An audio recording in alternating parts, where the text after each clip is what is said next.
Film स्टारों की ज़िंदगियाँ इतनी भी आसान नहीं हुआ करती हैं मेरे दोस्त। उनकी ज़िंदगी में बड़ा पेच, बड़ा उतार चढ़ाव आता है। बहुत पशोपेश में कई बार उनकी ज़िंदगियाँ बीतती हैं।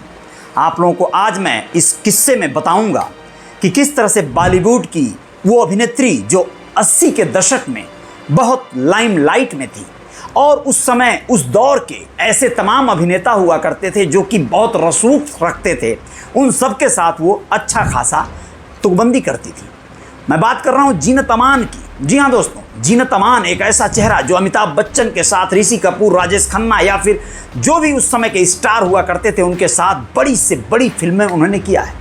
उनकी ज़िंदगी का एक फिल्म ऐसा भी है जिसमें उन्होंने बहुत मशक्क़तों का सामना किया, बहुत सारी मुश्किलें आई, बहुत सारे उतार चढ़ाव देखे, लेकिन जीनत अमान चूँकि एक स्ट्रगल और जानदार शानदार अभिनेत्री हुआ करती थी, स्ट्रगल करके उनका करना पैशन था, इसलिए वो इस कार्य को बखूबी कर पाई। बात मैं कर रहा हूँ जीनत अमान के फिल्म के उस भाग का जिसमें वो प्रेग्नेंट हो गई थी। जी हाँ, फिल्म शुरुआत हुई उसके पहले ही वो प्रेग्नेंट हो गई थी, और वो फिल्म है डाकू हसीना। 1987 में ये फिल्म आई थी। यूँ तो ये फिल्म बहुत ज़्यादा चर्चा में नहीं थी, बहुत ज़्यादा हिट नहीं हुई थी, लेकिन दोस्तों आप लोगों को बताना ज़रूरी है कि उस समय जीनत अमान प्रेग्नेंट हो गई थी, और प्रेगनेंसी के दौरान इस फिल्म की शूटिंग उन्होंने कंप्लीट किया था। आप लोगों को बताना है कि एक सीन था उसमें हॉर्स राइडिंग का, घुड़सवारी का, जिसमें जीनत अमान को बहुत ज़्यादा डर लग रहा था कि वो अपनी प्रेगनेंसी के तीसरे चरण से गुजर रही थी जब फिल्म की शूटिंग अपने शबाब पर थी।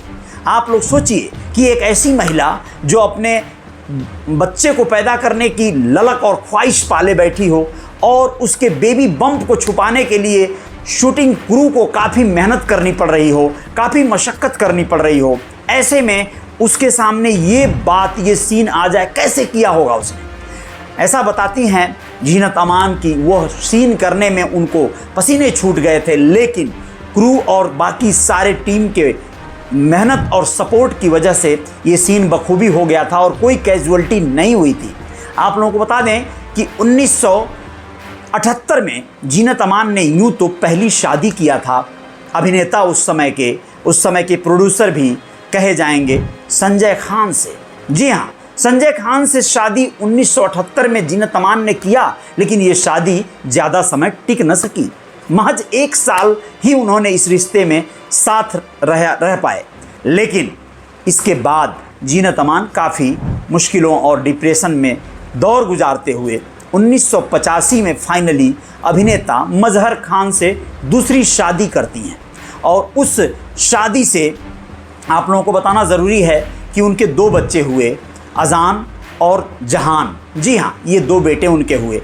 लेकिन 1987 में जब ये डाकू हसीना फिल्म कर रही थी, उसी समय ये प्रेग्नेंट थी, और प्रेगनेंसी के दरमियान उन्होंने इस शूटिंग को कंप्लीट किया था। बहुत मुश्किलें आई थी, बहुत अड़चनें आई थी, लेकिन शायद इस किस्से को आपने अभी तक शायद नहीं जाना होगा, सुना होगा।